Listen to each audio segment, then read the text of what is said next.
నమస్తే, welcome to 99 TV time to ask ప్రోగ్రామ్కి స్వాగతం. సీనియర్ జర్నలిస్ట్ సాయికృష్ణ గారితో. సాయికృష్ణ గారు నమస్తే. నమస్తే అండి. ఆన్గోయింగ్ డెవలప్మెంట్స్, ఆయన వస్తాడో రాడో తెలియదు కానీ జేడీ వ్యాన్స్ ఇటువైపు చూస్తుంటేమో అమెరికా సీజ్ చేసిన ఇరాన్ షిప్లో అణ్వస్త్ర సామాగ్రి, దీని వెనక చైనా కుట్ర ఉందా, లేదా చైనా కుట్ర ఉందని చెప్పడం కోసం ఏదైనా నెరేటివ్ బిల్డింగ్ జరుగుతుందా? ఇప్పుడు యాక్చువల్లీ ప్రస్తుతం సీజ్ ఫైర్ అనేది అనౌన్స్ చేశారు, కానీ సీజ్ ఫైర్ ఎవరూ పాటించట్లేదు. ఇది అసలు విషయం. ఓవైపు మంగళవారం ఇవాళ యాక్చువల్లీ ఇస్లామాబాద్లో ఇరాన్కి అమెరికాకి మధ్య చర్చలు జరగాలి. అటు అమెరికన్ డెలిగేషన్ ఆల్రెడీ మొదలైపోయింది, వెళ్తున్నారు అని చెప్పి డొనాల్డ్ ట్రంప్ ప్రకటించాడు. అందులో జేడీ వ్యాన్స్ లీడ్ చేస్తాడు అని చెప్పారు. జేడీ వ్యాన్స్ వెళ్ళడా అనే విషయంలో ఇంకా క్లారిటీ లేదు. బట్ డొనాల్డ్ ట్రంప్ వెళుతున్నాడు అని చెప్పారు, అది మాత్రం వచ్చింది. నెక్స్ట్ జేడ్ కుష్నర్ కావచ్చు, స్టీవ్ విట్కాఫ్, వీళ్ళిద్దరు ఆల్రెడీ వెళ్ళిపోయారు. అయితే ఇస్లామాబాద్ చర్చలకు మేము హాజరు కాము అని ఇరాన్ తేల్చి చెప్పింది. ఎందుకు అనంటే ఈ హార్మూజ్ని మీరు బ్లాక్ చేస్తూ ఉన్నారు, ఓవైపు ఏమో మీరు మమ్మల్ని సీజ్ ఫైర్ ప్రకటించమన్నారు, కానీ మీరు మాత్రం బ్లాక్ చేస్తూ ఉన్నారు, మీరు మా ఇరాన్ షిప్ని పట్టుకున్నారు. సో మీరు ఒకవైపే అంటే అన్ట్రస్టెడ్గా ముఖ్యంగా ఈ అమెరికా వ్యవహార శైలి కనబడుతోంది. అసలు నమ్మడానికి వీలు లేకుండా పరిస్థితుంది అనేది ఇరాన్ చెప్తున్నటువంటి మాట. మేము ఇస్లామాబాద్కి వెళ్ళాము, చర్చలు జరపము అంటున్నారు. సరే, అసీం మునీర్ మొన్న ఇరాన్కి వెళ్ళాడు. పాకిస్తాన్ ఫీల్డ్ మార్షల్, వాళ్ళ ఆర్మీ చీఫ్ అయినటువంటి అసీం మునీర్ ఇరాన్కి వెళ్ళాడు.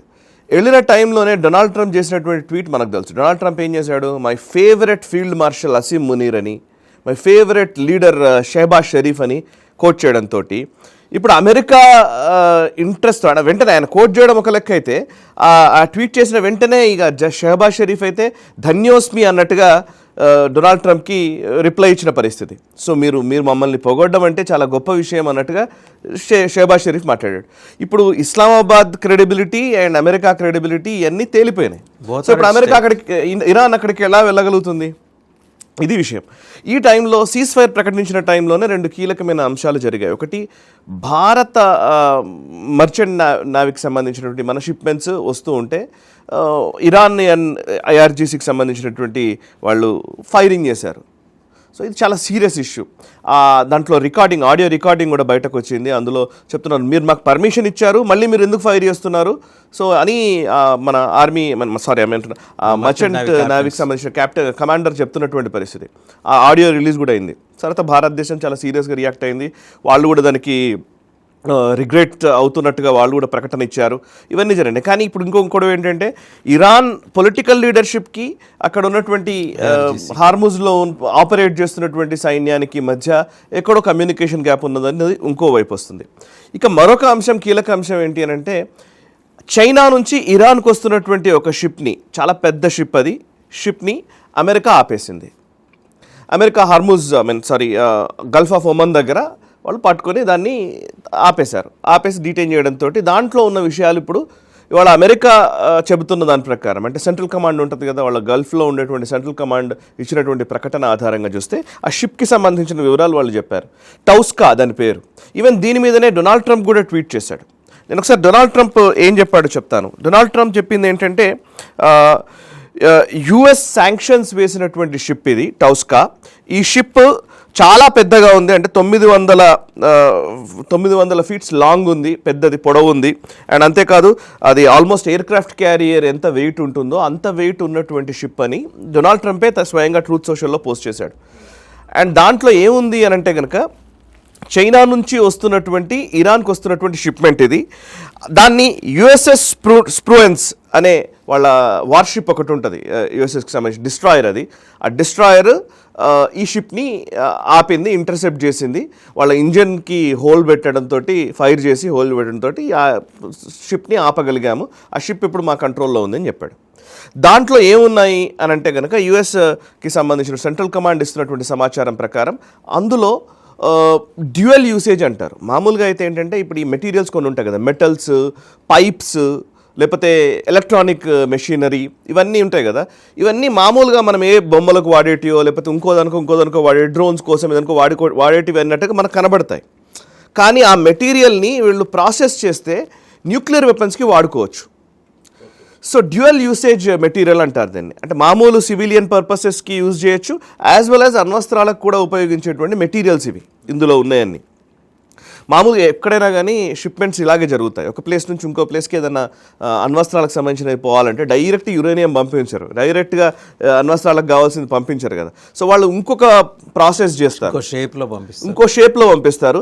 దాంట్లో ఉన్న కీలకమైన కాంపోనెంట్స్ తీసుకుంటే ఇంకో వెపన్ తయారవుతాయి. ఇప్పుడు ఫర్ ఎగ్జాంపుల్ మెషిన్ గన్కి కావాల్సినటువంటి మేజర్ ఏవైతే ఉన్నాయో అవన్నీ డైరెక్ట్గా మెషిన్ గన్ తయారు చేసి పంపించేవి ఒక లీగల్గా జరిగితేనేమో చేసి పంపిస్తారు.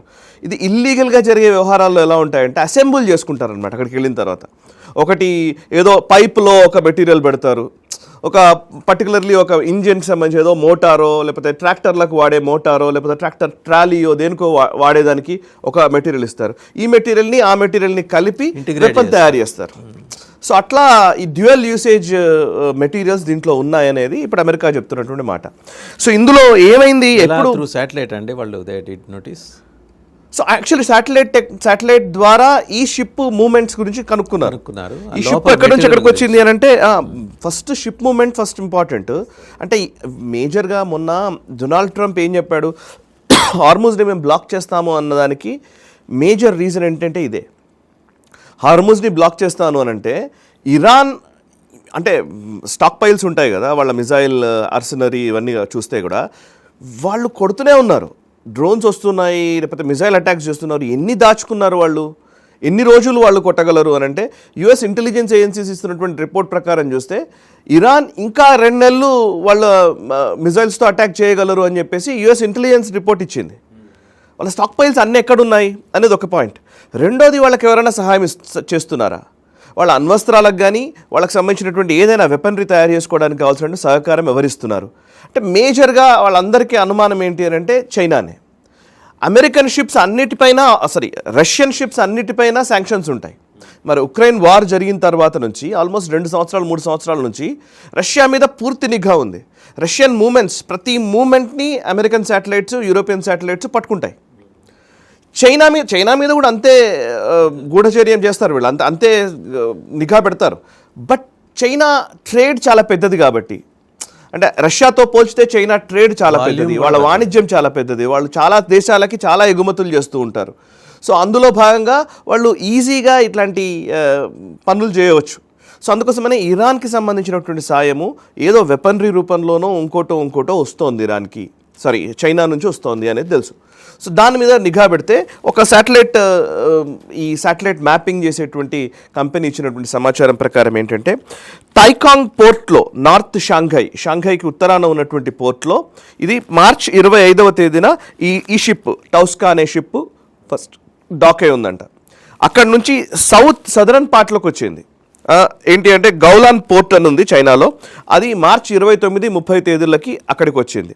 అక్కడి నుంచి మలేషియాలో డాక్ అయింది మధ్యలో, అండ్ మలేషియా నుంచి ఇరాన్కి వచ్చింది. సో ఇందులో మొత్తం చూస్తే ఈ సీ రూట్లో దాని మూమెంట్స్ అన్నీ మొదటి నుంచి చూస్తున్నారు వీళ్ళు, చైనా నుంచి వస్తున్నటువంటి మూమెంట్స్ అన్నీ చూస్తున్నారు. అందుకే ఇప్పుడు పట్టుకున్న ఈ షిప్మెంట్ కూడా అంటే మామూలుగా చెప్పేది అఫ్కోర్స్ దీంట్లో నిజంగా అణ్వస్త్రాలకు సంబంధించిన మెటీరియల్ ఉందా లేదా అవన్నీ తేలాల్సి ఉంది, అది వేరే విషయం. బట్ యాజ్ ఆఫ్ నౌ చాలా పెద్ద షిప్మెంట్, ఇది చిన్నది కాదు.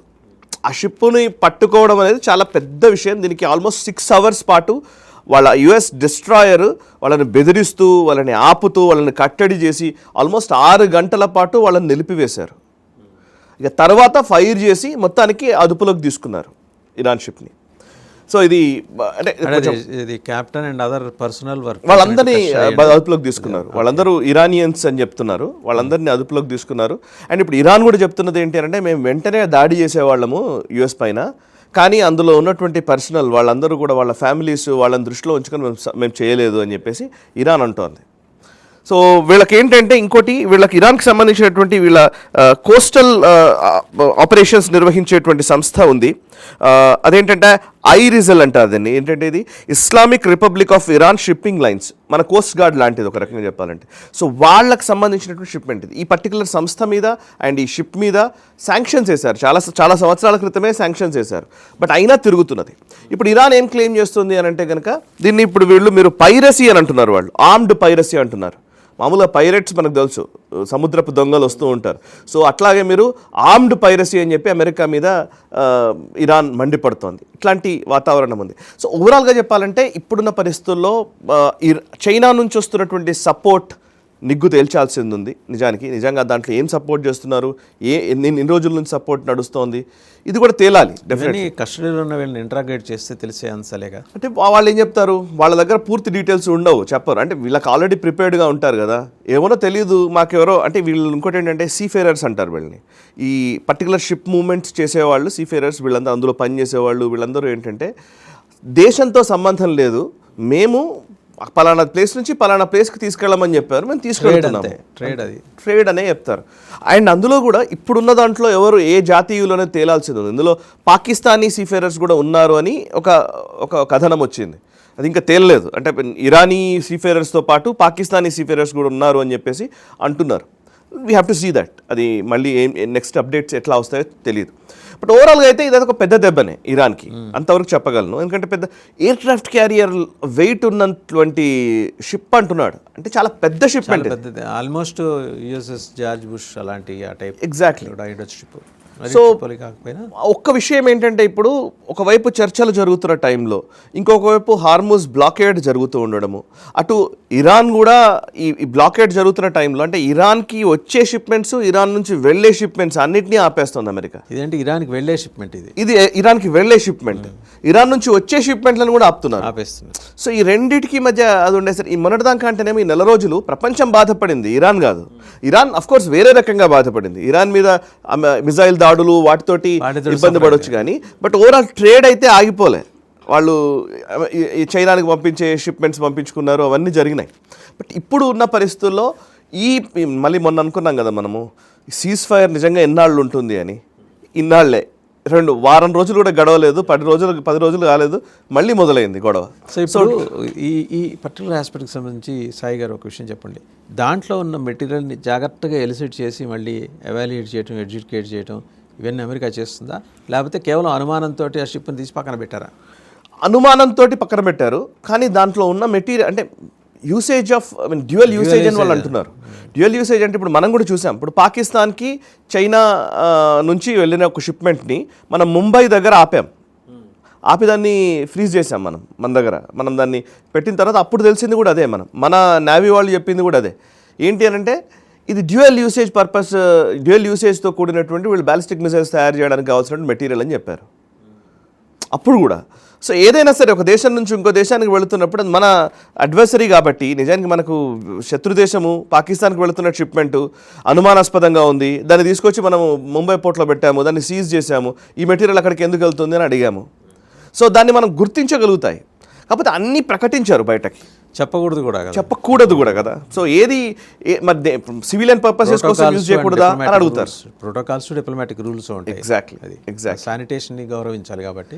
అయితే మీరు ఇందాక అన్నట్టుగా ఒక నెరేటివ్ కూడా కావచ్చు, నెరేటివ్ బిల్డింగ్ కూడా ఆబ్వియస్లీ డెఫినెట్గా నెరేటివ్ కోసం కూడా వాడుకుంటారు కదా యుద్ధంలో. దాన్ని ఆపే దానికి జస్టిఫికేషన్ కోసం కూడా వాడుకుంటారు.